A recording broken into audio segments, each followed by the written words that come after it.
Você pode sentar. Nós ainda estamos no momento de louvor e tem vários motivos de louvor. E eu queria destacar alguns. Primeiro, que a nossa igreja tem várias áreas em que tem trabalhado e nós louvamos a Deus por isso. Nós temos uma SAF muito atuante, muito ativa, e nós damos graças a Deus por isso. Que ano após ano a gente vê a SAF se desdobrando para fazer todas as tarefas. E nós queremos agradecer a Deus porque terça-feira elas estarão aqui em retiro, no feriado. Que beleza, né? Você está convidado também, às 9 horas da manhã, junto aqui com a nossa SAF. Certo, irmãs? Que empolgação delas. Aí, tudo bem. Às 9 horas da manhã. Nós louvamos a Deus também pela vida dos nossos homens, que continuam lutando. E domingo que vem, estarão aqui agradecendo a Deus também, em um momento específico no culto, por mais um ano de organização da UPH. Como não agradecer a Deus à Fundação Joquebed, né? Nós temos sempre de manhã crianças aqui que estão no culto específico com linguagem infantil. Irmãos, a gente não pode deixar de reconhecer o trabalho dos nossos irmãos. E, em especial, Rosana. Sei que ela faz isso sem nenhum interesse de glória ou destaque. Mas como não perceber, né? Aquele monte de crianças que a gente tem aqui de manhã. Fruto do trabalho lá da Fundação Joquebed, que se reúne na casa da Rosana às terças, quarta e quinta? Segunda, terça e quarta. Eu só errei a segunda. Segunda, terça e quarta. Então, que eles se reúnem lá na parte da tarde, estudam, aprendem, cantam e louvam o nome do Senhor. Domingo, eles farão um almoço, porque, claro, que a Fundação Joquebed tem suas despesas lá. E se você pode ajudar e participar do almoço, procure a Rosana, fale com ela, certamente você vai abençoar a vida daquelas crianças que já participam aqui da nossa igreja e têm feito muito bem a nossa comunidade. Então, Deus abençoe Rosana e o trabalho da Fundação Joquebed. Vamos continuar orando, né? Motivo de louvor, nós agradecemos a Deus porque a Dona Maria, mãe da Andréia, tem se recuperado, mas ainda sente muita dor. Então vamos pedir a Deus por ela. Ela teve que trocar o gesso também. Acho que foi engessado errado, André, é isso? Já trocou. Então, já trocou o gesso e ainda sente muita dor. Vamos orar por ela. Que Deus abençoe. Então vamos orar mais uma vez em louvor ao nosso Deus. Vamos agradecer esses motivos, pedir por tantos outros. Você que nos visita também nesta noite, muito obrigado pela sua presença. Nosso missionário PP, que agora não está prestando atenção em mim, mas sempre participa, trazendo gente, né, meu irmão PP? Deus abençoe, ele é uma bênção. Se conversar durante o culto, recebe atenção, né? Então vamos orar, vamos falar com Deus. Maravilhoso, bom Deus, muito obrigado. Maravilhoso é estar na tua presença. Maravilhoso é poder adorar o Senhor. Muito obrigado por tudo que o Senhor tem feito e por tudo que o Senhor vai fazer. Obrigado, Deus, pela bênção que é te servir. Te agradecemos as muitas bênçãos, a oportunidade de nossa SAF estar em retiro, o aniversário da UPH, a Fundação Joquebed que tem trabalhado, ó Deus, tem levado o Evangelho do Senhor para a vida de muitas crianças. Nós só agradecemos ao Senhor. E queremos colocar todas essas sociedades, instituições diante do Senhor, para que o Senhor continue abençoando, ó Deus. E pedimos que o Senhor nos ajude para que a direção de todo esse trabalho não seja nosso, mas do Senhor. Nós intercedemos também pela Dona Maria, pelo sofrimento que ainda tem, com as dores que sente. Pedimos a Deus sua abençoe. Agradecemos a vida das pessoas que participam do culto aqui, pela internet, aqueles que nos visitam. Muito obrigado a Deus. É bênção do Senhor. E agora, quando vamos ouvir a Tua palavra, nós mais uma vez agradecemos e pedimos que o Senhor nos ajude, para que entendamos que compreender a Tua palavra não é simples tarefa nossa, é a ação do Senhor no nosso coração. Portanto, faz o nosso coração um solo fértil, pronto a frutificar, que a Tua palavra não apenas entre nos nossos ouvidos, mas mude o nosso coração. Em nome de Jesus nós pedimos e nós agradecemos. Amém. Nós estamos falando na série Depois da Morte, e especificamente a morte do Senhor Jesus, né, um momento pós-Páscoa, e o momento em que Jesus aparece aos seus discípulos em situações específicas e traz experiências para eles que são muito marcantes, né? De tudo que nós cantamos hoje, quais foram as palavras fortes que soaram ao seu ouvido? Quero perceber se você entendeu. De tudo que lemos e cantamos, quais são as palavras que soaram para você fortes até aqui? Graça, segurança. Podem falar, eu estou escutando. Liberto, servir. Todas as palavras estão certíssimas, os irmãos estão prestando atenção. O pessoal do Fundão, da Ilha do Fundão, podem falar aí. Quais são as palavras até aqui que chamaram a sua atenção? Amor? Não ouvi essa. Paz? Pai? Entendi. Sim. Mais o quê? Maria Lúcia, fala alto, Maria Lúcia. Eu tô vendo que a boca da Maria Lúcia mexe, mas as palavras não chegam até mim. Fala, Rosinha, interpreta aí você. Certeza. Muito bem. Agora você falou com certeza, Maria Lúcia. Muito bem. Nós vamos pensar justamente sobre isso. Segurança, essa experiência de estar ao lado do Senhor, o que Ele faz conosco. Mas, talvez para a gente chegar até lá, eu quero falar de um fenômeno que acontece com todos nós, que se chama esquecimento. Quem aqui se acha meio esquecido? Isso é grave, irmãos, é gravíssimo, né? maioria esquecida. Eu fui pesquisar sobre o esquecimento e achei um texto, recomendo para você, tem um site do Dr. Drauzio Varela, muito interessante, porque ele tem uma entrevista lá com um especialista da área médica lá, que vai tratar desse ramo aí do esquecimento. E ele diz que é uma coisa muito interessante. Sabe o que acontece com a gente? Quando você é jovem, você esquece o que as pessoas dizem.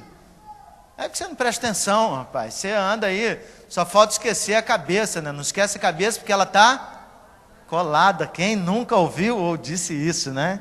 Que atire a primeira pedra. Então, a culpa do esquecimento é porque nós somos jovens ou porque não presta atenção nas coisas. Quando o camarada vai ficando um pouco mais velho, ele solta aquela frase: puxa, eu estou percebendo que eu estou esquecendo algumas coisas. Então, quando ele diz isso, ele traz a culpa do esquecimento, o quê? A idade.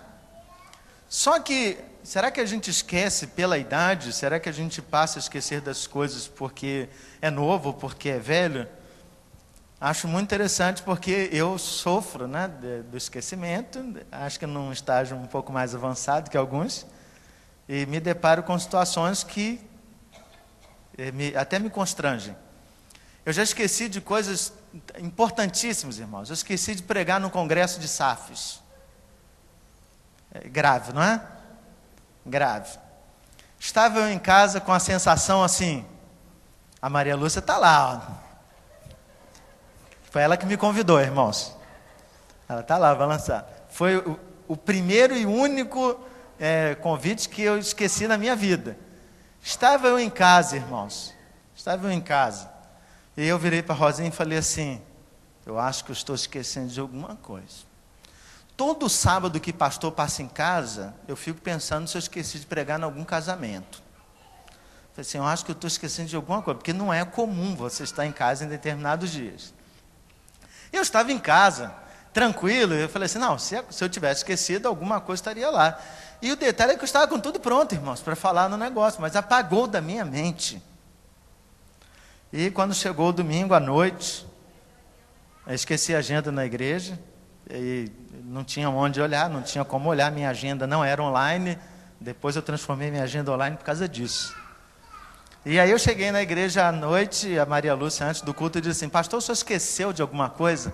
Irmãos, me veio o dia, hora, local e quem me convidou. E aí eu falei assim, Jesus. E aí, irmão, eu acho até hoje que elas não me perdoaram não, porque eu nunca mais fui convidado para falar. Era de outro presbitério. Assim, eu tenho até medo de passar na porta da igreja, que ainda acho que seria apedrejado. Mas esqueci. Pô, se todo mundo bate minhas costas e diz assim, é comum esquecer, mas ninguém nunca esqueceu essas coisas, eu esqueci. E existem justificativas para o esquecimento. Primeiro que a nossa memória é seletiva, ou seja, ela pega aquilo que você está usando no momento e ela torna algumas informações que você tem e não está usando, ela coloca assim num arquivo morto e deixa lá para que não ocupe espaço da sua memória RAM, né? Senão você demoraria muito tempo para ficar processando muita coisa. Então, por isso que muitas vezes você chega diante de uma pessoa, você olha para ela, você sabe que conhece a pessoa, mas você não lembra do nome, e por isso você pergunta, como anda a sua família? Isso, toda vez que alguém sai com essa é porque ele não lembra do nome da sua família. E sua mãe, e seu pai, e seu esposo, esperando que em algum momento a pessoa fale o nome. Se você perceber isso, fale o nome, a pessoa esqueceu. Esquecer é normal, as pessoas esquecem. Só que, rapaz, como é que a gente trata o esquecimento, né? Hoje se criou uma ferramenta que resolve todo o problema de esquecimento. Google. Você esqueceu, você vai lá e pergunta qual é o significado da palavra. E ele te responde, rapaz. A ferramenta é tão interessante que faz com que você não exercite, muitas vezes, a sua capacidade de memorização, porque você fica preso à ferramenta. Você não precisa mais lembrar de nada. O seu celular pita no dia que você bota lá, avisar 2 dias antes. 5 dias antes, ele vai te avisar. E parece que de alguma forma a gente ficou escravo dessas ferramentas. Se você não sabe falar uma palavra em grego, por exemplo, você vai lá no Google, né, e fala tetelestai. Às vezes você fala errado, né, mas está tudo certo. A grande questão é que às vezes a gente se previne do esquecimento, mas será que a gente deveria esquecer tantas coisas assim? Quando a gente estava cantando essa música Preciosa Graça, me veio várias coisas na memória. E a primeira delas foi a primeira vez que a gente cantou essa música aqui na igreja. Eu não sei se você lembra, mas eu lembro. Eu lembro exatamente o sermão que eu preguei. Eu lembro exatamente a série, eu lembro exatamente o dia. Eu lembro o momento. Lembro da história da música, e para quem não conhece, essa música foi composta por conta do conceito de graça, que alguém trabalhava nos navios negreiros, formou no seu coração e transmitiu, né? Ele se sentiu miserável por levar tanta gente à escravidão. E aí conta-se que essa música, né, foi composta, na verdade, pelos escravos que estavam no navio, porque eles sussurravam a melodia. E a letra foi colocada por aquele que foi alcançado pelo Senhor Jesus ao ouvir essas canções. Essas coisas mexem muito com a gente. E esquecimento é algo que a gente precisa tratar se está falando do nosso relacionamento com Deus. Esquecimento não é uma palavra central, a gente precisa entender o que Deus quer nos mostrar e que muitas vezes a gente esquece.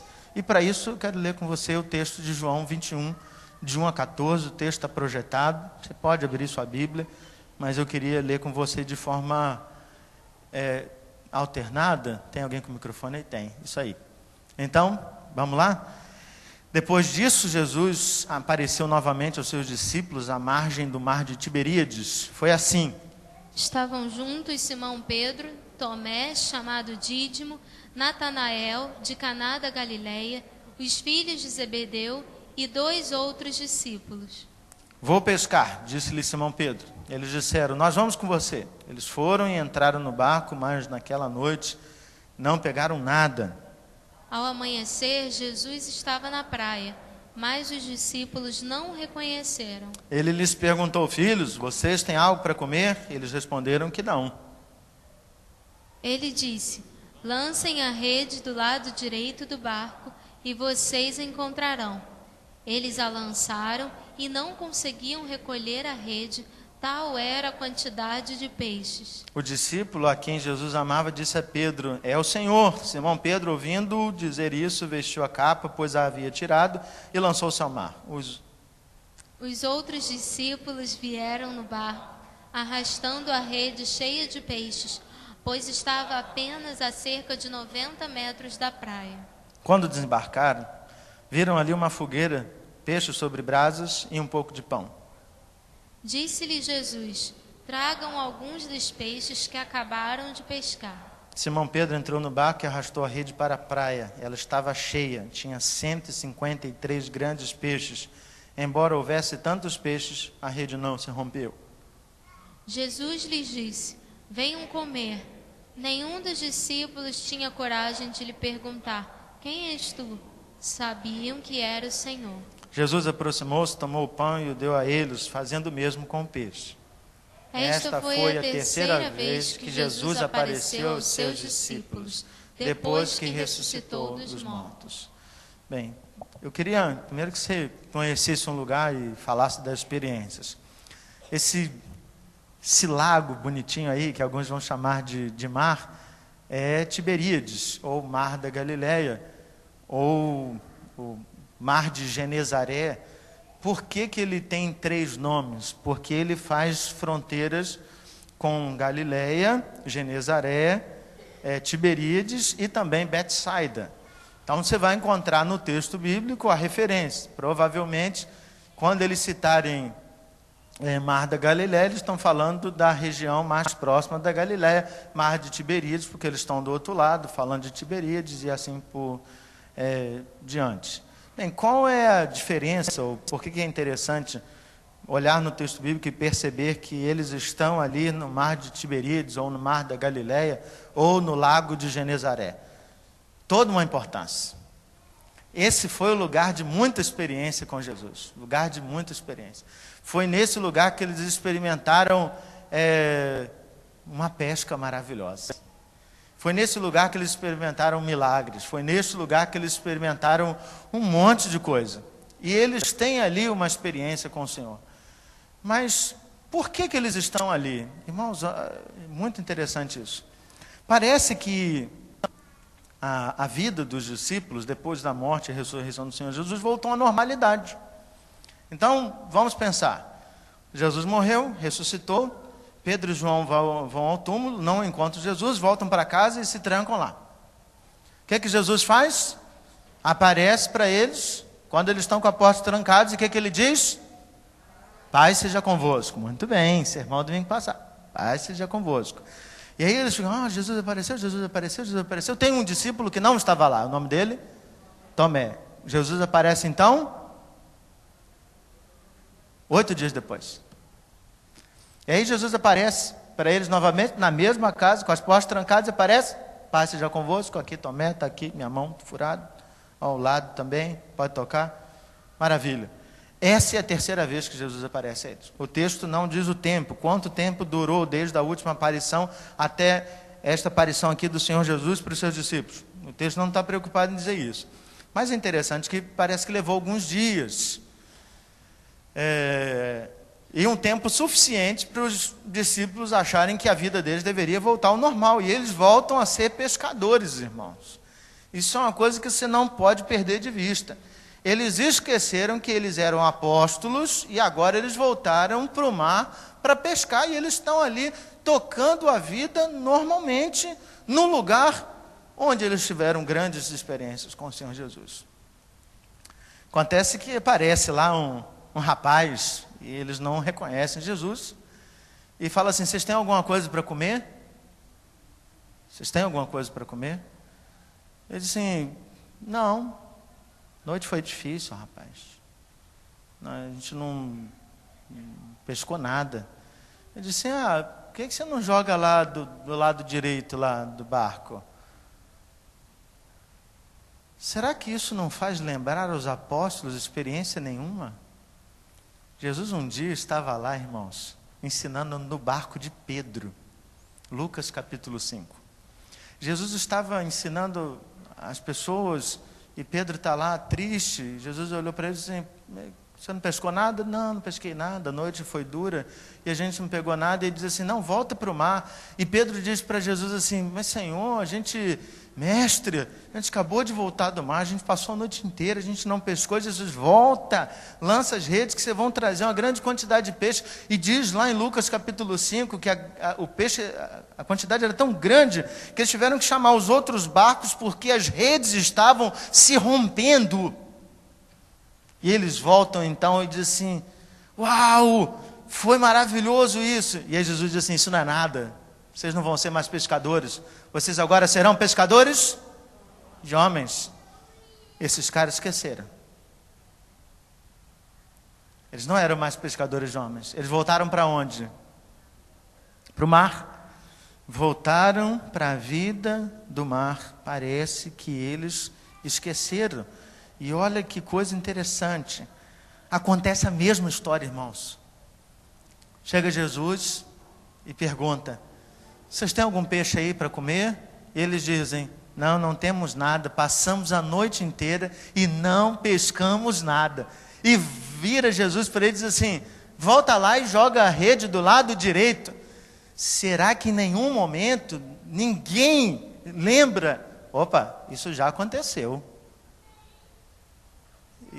Olha, não estou lembrando com quem, nem quando, nem onde, mas isso já aconteceu. E eles voltam naturalmente. Irmãos, os discípulos tinham problema de memória. Eles voltam para o mar, jogam as redes, e quando eles pescam aquela grande quantidade de peixes, então o discípulo grita e diz assim, cara, é o Senhor! É o Senhor! Aí eles lembraram do que tinha acontecido lá atrás, porque a mesma experiência estava acontecendo, de lançar a rede e pegar uma grande quantidade de peixes. Quando alguém grita que é o Senhor, Pedro, envergonhado, porque estava assim a sua túnica. Pedro não estava pelado não, tá, irmãos? Todo judeu que se prezasse tem duas roupas, uma superior e uma inferior. Ele só estava com a inferior, então ele achava que estava numa condição indigna de falar com o mestre. Ele se jogou na água, irmãos, ele mergulhou para não ser visto pelo mestre. Uma experiência assim incrível. Eles todos reconhecem que é Jesus, mas ninguém quer falar que não tinha reconhecido que é o Senhor Jesus, quando na verdade eles não perceberam. E o que me pergunto é, será que a gente em algum momento esquece o que Deus fez na nossa vida? Bem, há uma coisa então que eu queria pensar com você, que é a ideia de pescar juntos. E continuando na história, Jesus está aguardando que eles vão pescar e tragam os peixes, e eles estão com a rede cheia. E quando eles chegam na praia, irmãos, eles desembarcaram, Jesus está ali com uma brasa, né? E o que tem em cima da brasa? Peixe e pão. Pergunta, onde Jesus arrumou peixe? Qual foi o pedido que Jesus fez quando chegou? Vocês têm peixe? O que eles responderam? Não temos. E aí eles vão pescar. Quando eles voltam, Jesus tem peixe, irmãos. Tem várias coisas que você poderia pensar. E eu cheguei a coisas muito interessantes para a minha vida. Jesus não precisa dos meus peixes. Ele tem peixes próprios. Ele não precisa do meu. Mas olha que coisa interessante. Quando os discípulos chegam com os peixes, ele pergunta para eles assim, e aí, pescaram alguma coisa? Assim, puxa, pescamos para caramba, a rede está cheia. 153 grandes peixes, os caras contaram os peixes. Ele falou assim, pega um peixe dos que vocês trouxeram aí, coloca aqui na brasa também. Vamos fazer uma peixada aqui, um negócio, um peixe assado, vai ser uma maravilha. Eu vou aproveitar os peixes de vocês também. Jesus nunca precisou dos peixes deles, nunca. Jesus estava lá com a refeição pronta. E Jesus está com uma refeição pronta, esperando os discípulos e oferecendo para eles, vocês querem um peixe? Está aqui, eu já pesquei para vocês. Por que Jesus mandou os discípulos para o mar? Jesus queria peixe? Não. Jesus queria o que quando mandou os discípulos para o mar? Jesus queria restaurar a memória deles. Jesus queria fazer com que eles tivessem a mesma experiência de novo, porque aquela experiência tinha ficado no esquecimento. Jesus queria que eles lembrassem o que aconteceu lá atrás. Jesus queria que viesse à memória deles a caminhada com Jesus, o cuidado com Jesus o tempo todo. E isso veio quando eles lançaram as redes e trouxeram as redes lotadas de peixe. O que me chama a atenção é que parece que Jesus está fazendo um ensino prático, como se fosse uma brincadeira, no sentido de, vai lá pescar, mas eu tenho aqui um peixe. E Jesus já está com esse peixe pronto, assado, pronto a oferecê-los. Os discípulos estão muito constrangidos e ninguém quer falar o nome do Senhor. Mas Jesus está fazendo uma proposta que é muito maior para todos os discípulos. E é isso que eu queria que você pensasse. O que Jesus está, então, chamando os discípulos? Fica, então, claro para mim a ideia de que Jesus cuida dos seus discípulos e Ele cuida de mim, cuida de todos os seus, né, todos os seus servos. A gente tem na vida muitas experiências. Se eu fizesse agora com você uma retrospectiva de o que o Senhor fez para você nessa semana, o que o Senhor fez para você nesse ano, o que o Senhor fez para você desde o tempo que você conhece o Senhor. Como a gente tem experiência com o Senhor, né? Quantas coisas a gente poderia contar? A gente às vezes não tem a prática do testemunho, da resposta da oração, mas talvez a gente perca muito com isso, porque a gente não sabe compartilhar as experiências que a gente tem com o Senhor, e a gente tem experiências com o Senhor. O problema é que a gente acaba não contando essas experiências ficam no esquecimento, e ficam lá atrás mesmo, de alguma forma parece que a gente esquece o que o Senhor fez por nós, ou como o Senhor cuidou de nós em determinadas situações. Cada um de nós tem um mar da Galileia que já atravessou, que já experimentou o mar bravo, a tempestade, o Senhor acalmou. Cada um de nós tem uma experiência, mas parece que ela fica em algum momento guardada. E quando é que ela entra em crise? Quando nós somos lembrados de alguma situação, a gente até se envergonha. Puxa, lá atrás a gente já passou por isso, o Senhor já nos deu essa resposta. O problema é que quando a gente esquece do cuidado do Senhor, a gente volta à vida normal. A gente volta à questão da normalidade. Como pastor, eu estou muito acostumado com um fato e um fenômeno que é, eu diria, no mínimo ruim. Pessoas que experimentam o cuidado do Senhor e que, no momento em que estão muito mexidas com a palavra do Senhor, são chamadas à responsabilidade e elas aceitam compromissos. E naquele momento elas têm plena convicção do que Deus fez, de como Deus tocou no coração, mas de alguma forma as coisas ficam esquecidas. Se eu me lembrasse então da parábola do semeador, eu diria que alguns aspectos daquela parábola do semeador acontecem no nosso dia a dia, a gente não consegue entender como essas coisas nos sufocam. Na parábola do semeador, a semente é lançada em 4 tipos de solos. Em um dos solos é à beira do caminho. O que acontece? Vêm as aves, comem e levam embora. Mas em outro solo, ela cresce entre os espinhos e fica sufocada.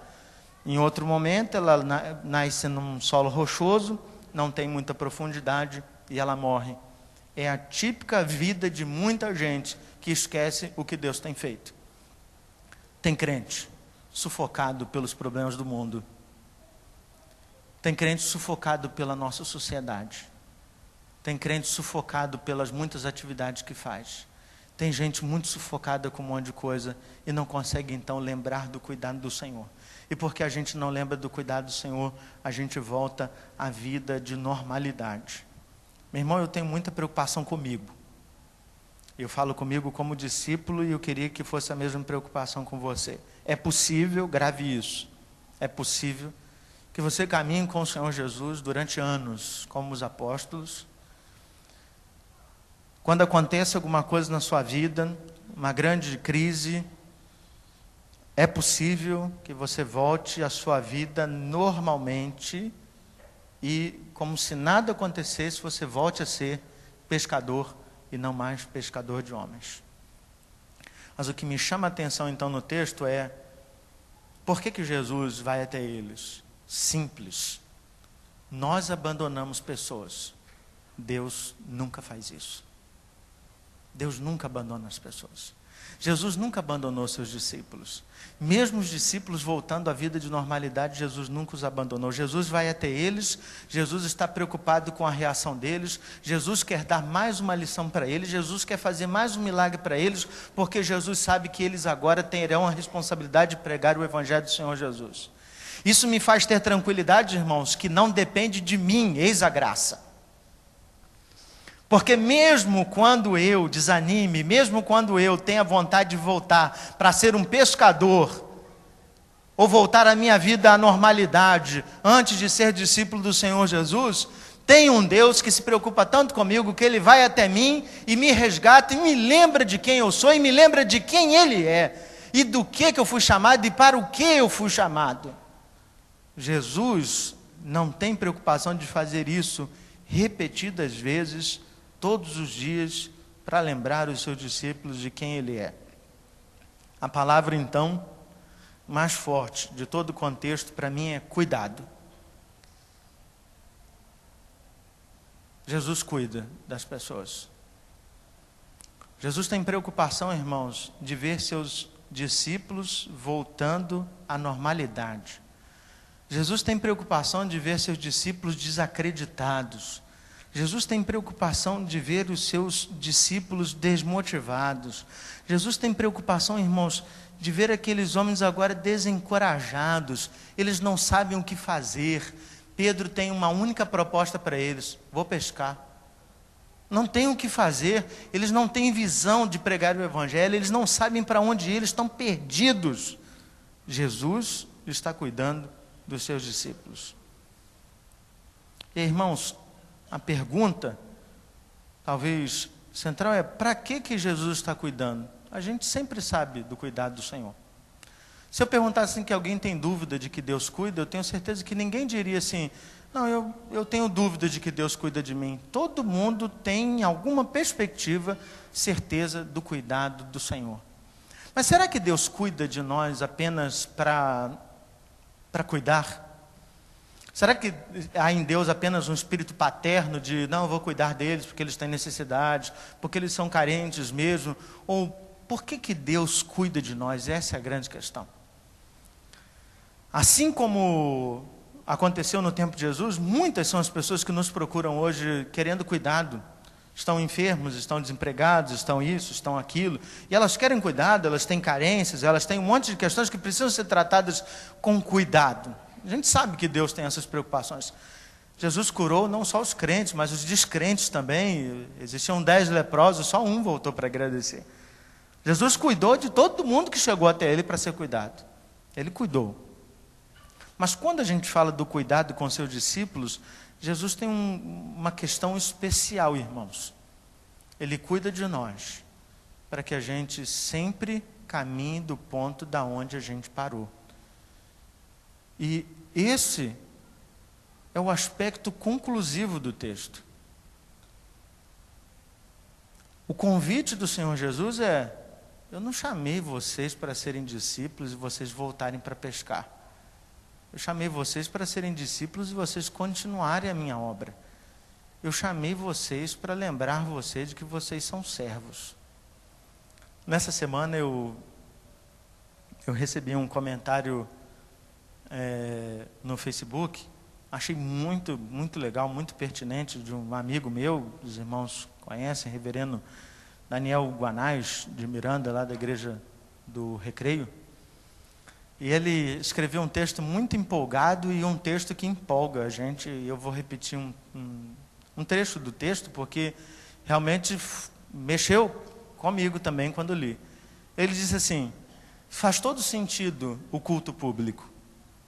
Ele começa a dizer: num tempo em que as pessoas se reúnem com vários propósitos para receber bênçãos, para receber aquilo, para fazer não sei o quê, para o culto ser isso, ser aquilo, é interessante como Deus leva os seus discípulos à congregação para que Deus cuide deles e para que Deus os lembre de sua missão semanalmente. E quando eu li isso, fiz a conexão com esse texto, porque por que Deus nos chama à sua casa toda semana? E muitas vezes você ouve coisas que você já sabe de cor. Mas por que essas coisas fazem diferença no nosso coração? É porque Deus nos traz à memória as experiências que estavam esquecidas, e Deus nos lembra de quem somos e nos faz sair certos de quem nós queremos ser e devemos ser. Então, quando você pensa na experiência do culto público, qual é a importância de estar na casa do Senhor, e qual a importância de servirmos ao Senhor, e qual a importância de ouvirmos a palavra do Senhor, é porque Deus nos chama aqui, irmãos, para dizer para nós: lança a rede, cara, do lado direito. Você está desacreditado, você está desmotivado, você está sem coragem, lança a rede de novo. Aí você fala: tudo bem, eu já ouvi isso em algum momento da minha vida. E de repente você lança a rede e você tem experiências fantásticas de que Deus fala com você, de que Deus cuida com você. Sabe o que eu mais tenho vibrado nesses dias, irmãos? É de crentes chegarem para mim e dizer assim: pastor, eu tenho ouvido Deus falar comigo. Sabe por que isso me intriga? Porque é possível discípulos estarem caminhando, lançando redes, não pescando nada, e ainda assim acharem que a vida é normal. E eles não conseguem entender a presença de Jesus, que os convida todo dia a experimentar milagres que só Ele pode produzir. Mas parece, irmãos, que a normalidade é tão forte para nós, que a gente tem medo de ouvir esses desafios de lançar a rede. Hoje de manhã estávamos pensando na parábola da rede, os adultos, na classe. O reino dos céus é como um homem que lançou a rede ao mar. E o que veio? Muitos peixes. Se você entende a parábola da rede, Jesus está falando de que você deve lançar o evangelho. E Jesus nos ensinou que quando a gente lança o evangelho, o que acontece? Não vem peixe nenhum. Não é essa a experiência? Sim ou não? Vem ou não vem peixe? Você tem pego peixe? Talvez você não esteja lançando o evangelho. A experiência que Jesus está querendo trazer aos discípulos é assim: vocês perderam aquilo que vocês tinham 3 anos a gente caminhando juntos, vocês experimentaram tudo que a gente era capaz de fazer juntos, e agora parece que vocês voltaram à vida normal. Meus irmãos, o grande caráter que deve estar firme em cada crente é que nessa nossa vida de espiritualidade e de relacionamento com Deus, a gente não esqueceu o que Jesus fez na nossa vida. Há um fenômeno triste, mas real. Pessoas que conhecem o evangelho, no primeiro momento tem muita empolgação, mas no segundo momento parece que elas recebem um balde de água fria ou com gelo, e elas vão esfriando, e elas conseguem chegar à normalidade que muitos crentes mais velhos têm, e uma triste realidade de manutenção daquilo que sempre foi feito. Estou falando alguma novidade? Estou falando alguma mentira? Por que isso acontece conosco?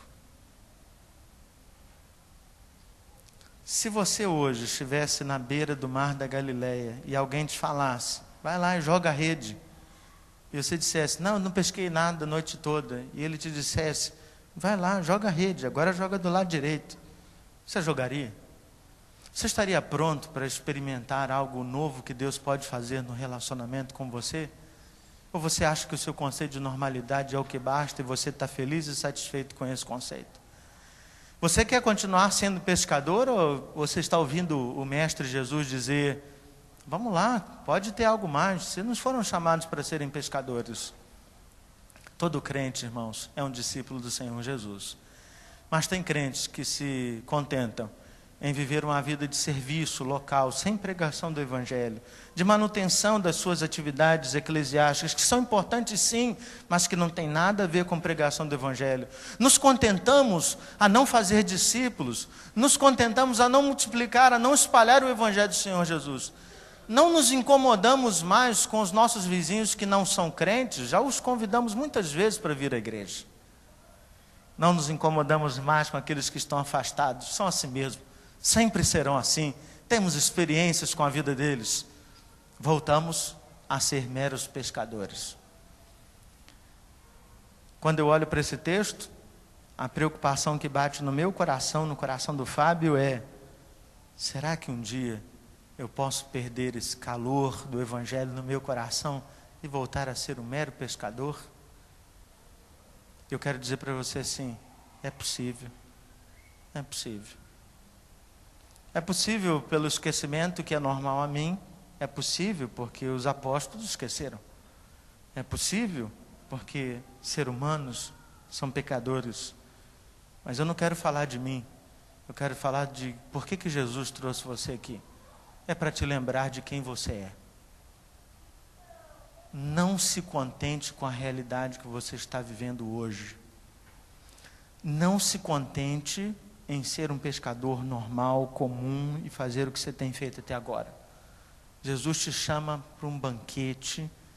Ele está te servindo, Ele está te capacitando, mas Ele está dizendo para você, lança as redes. Lança as redes. Mas se nós como igreja não lançarmos redes, a gente não pode esperar pescar absolutamente nada. O Evangelho é a rede que precisa ser lançada. O Evangelho é a palavra que precisa ser pregada. E eu preciso ter noção disso. Quando pensava nessa mensagem, lembrei de uma música do Kleber Lucas, e queria que o pessoal viesse à frente para a gente cantá-la. E a música diz que Deus cuida de mim. Mas a preocupação que eu tenho, e quero que você tenha, é que Deus cuida de mim com um propósito. Deus não cuida de mim só para que eu viva feliz.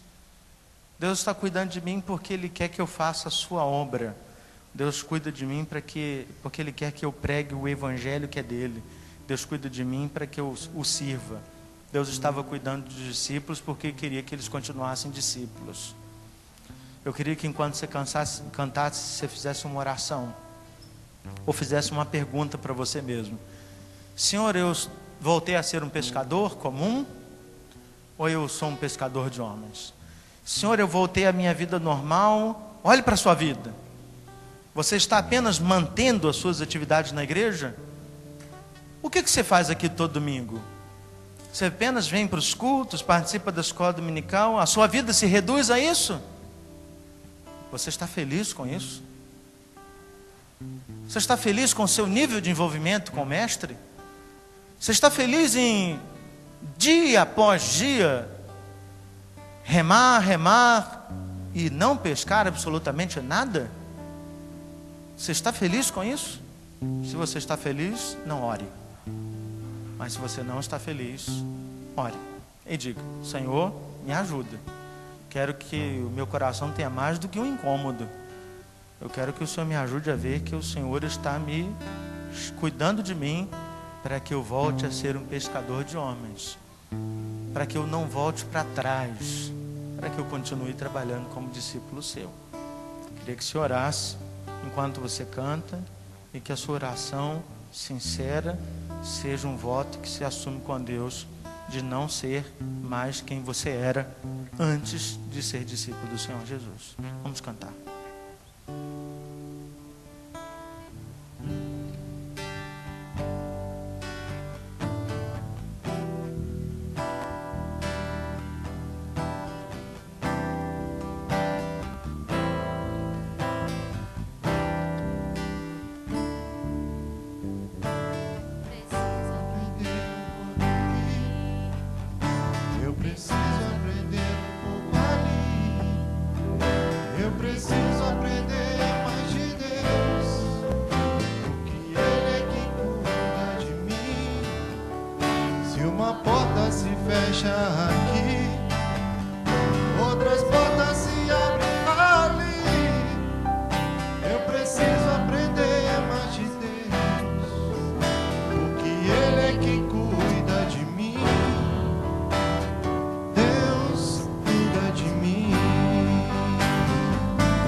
Casa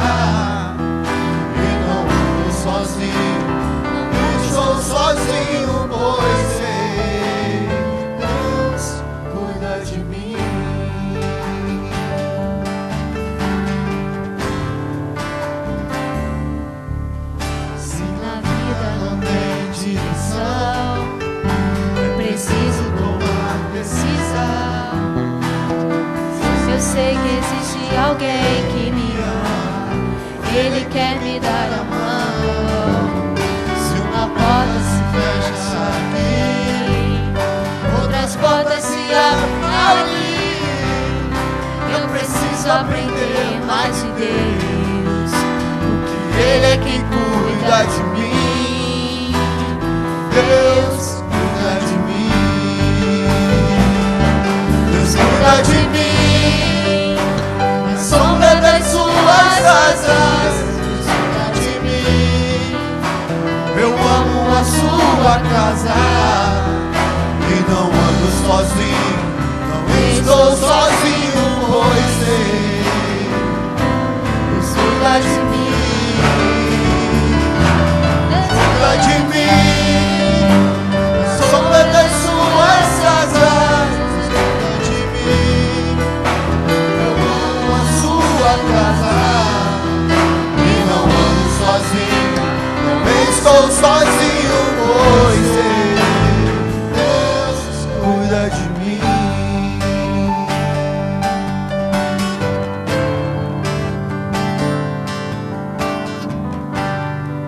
Ficar em pé, vamos orar.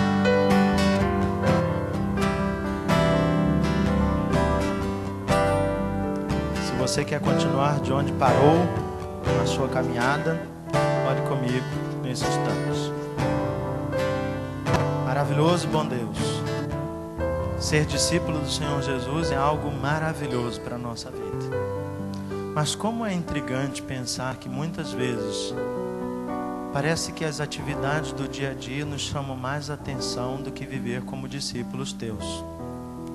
Parece que somos atraídos a voltar a ser pescadores de peixes, quando deveríamos ser pescadores de homens. Dedicamos pouco tempo à tarefa de lançarmos as redes do Evangelho sobre este mundo. E não estamos aqui apenas nos lamentando disso, Senhor. Nós queremos pedir que o Senhor nos ajude. Da mesma forma que o Senhor fez com os discípulos, o Senhor nos lembra que é essencial na pregação do Evangelho lançarmos as redes. E o Senhor nos lembra que o Senhor está conosco, que o Senhor está cuidando de nós. Mas o cuidado que o Senhor tem por nós não é com um fim em nós mesmos, mas para manifestar a Tua glória. E a glória do Senhor é sobremodo manifesta quando um pecador se arrepende. Eis a nossa grande responsabilidade ao levarmos o Evangelho do Senhor a este mundo. Devemos, ó Deus, lembrar de que o Senhor nos chamou como discípulos teus para levarmos a palavra do Senhor a este mundo. E o Senhor nos mostra como o Senhor cuida de nós, enchendo as nossas redes de grandes e grandes peixes. E nós, ó Deus, contamos admirados. Mas não nos deixe esquecer, ó Deus, do que o Senhor tem feito por nós.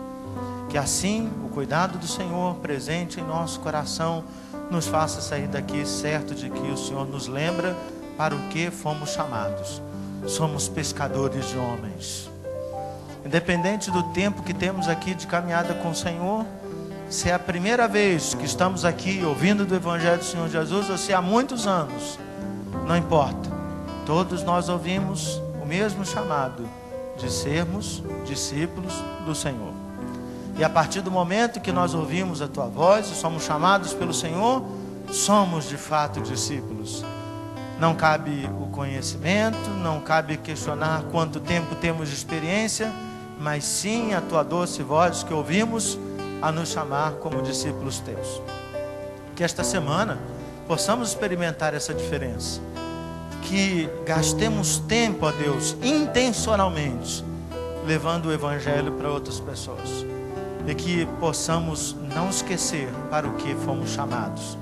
Obrigado, Senhor, porque no cuidado que o Senhor tem conosco, o Senhor nos lembra e nos direciona e aponta, Deus, para nós o caminho certo.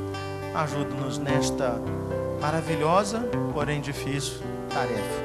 É em nome de Jesus que nós pedimos e nós agradecemos. Que a graça e a paz do nosso Senhor e Salvador Jesus Cristo, o amor de Deus, nosso eterno, bendito e único Pai, o poder, a comunhão e a consolação do Espírito Santo